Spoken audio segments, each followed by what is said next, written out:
संगठन की तरफ से परिसीमन को लेकर कलेक्टर साहब को ज्ञापन देने के लिए आए थे।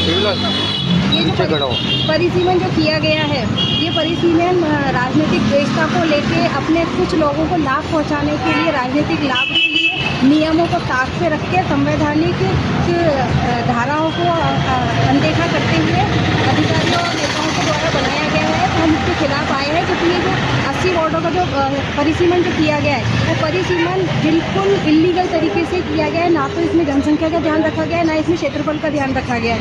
किसी वार्ड के अंदर 4000 जनसंख्या है, किसी वार्ड के अंदर 8000 से ऊपर जनसंख्या है।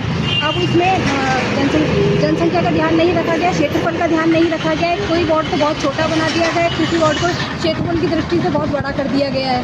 और इसके नियम होता है कि एक वार्ड के अंदर एक ही थाना लगना चाहिए। इसमें कई वार्डों के अंदर 4-4 थाने आ रहे हैं। और ये नियम है कि जो मतदान केंद्र होता है, एक वार्ड का मतदान केंद्र 2 किलोमीटर से ज़्यादा दूर नहीं होना चाहिए मतदाताओं के लिए। इसमें इस नियम का भी ध्यान नहीं रखा गया। कई एरियाओं में 3-3 किलोमीटर 4-4 किलोमीटर दूर जाके मतदान केंद्र बनाए गए हैं। और इनकी अनियमितताओं को आप इस हद तक देख लीजिए कि इसमें एक ही मकान को 2-2 वार्डों के अंदर जोड़ दिया गया है।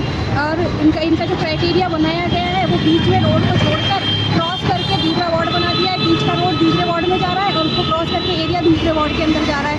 इनका कोई डिवाइडेशन नहीं है। इस तरीके से किया गया, ऐसा लगता है कि जैसे उन्होंने AC के बंद कमरों के अंदर बैठ के और कागज़ों में पेन चला के कंटिन्यू कर दिया है। इसके अंदर हमने ये मांग की है कि आपने जो क्षेत्रफल बढ़ाया है, आपने जो ग्रामीण क्षेत्रों को निगम के अंदर जोड़ा है, तो उसके बाद जो आपने एरिया बढ़ा के जो परिसीमन किया है, तो आप 2011 की जनगणना को लेकर चल रहे हैं। उस जनगणना के अंतर्गत कुछ तो बढ़ा ही होगा जनसंख्या का स्तर। तो उसके आधार पर या तो आप वार्डों की संख्या बढ़ाते और या फिर सारे 80 के 80 वार्डों के अंदर क्षेत्रफल और जनसंख्या की दृष्टि से इक्वल कर देते। आप सारे वार्डों के अंदर समान जनसंख्या रखिए, समान क्षेत्रफल रखिए, क्योंकि जब इलेक्शन हो जाएंगे उसके बाद 80 वार्डों को एक समान बजट पास होगा। तो छोटा वार्ड तो अपना विकास दिखा देगा, और जो बड़े वार्ड है जिनका क्षेत्र आपने इतना बड़ा कर दिया है, वो अपना विकास कैसे दिखाएगा उसी पैसे के अंदर।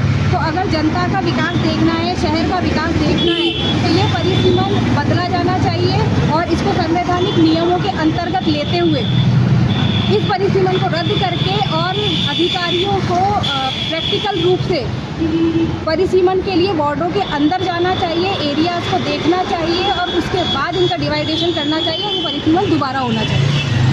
मीनाक्षी प्रताप यादव, प्रदेश सचिव महिला कांग्रेस।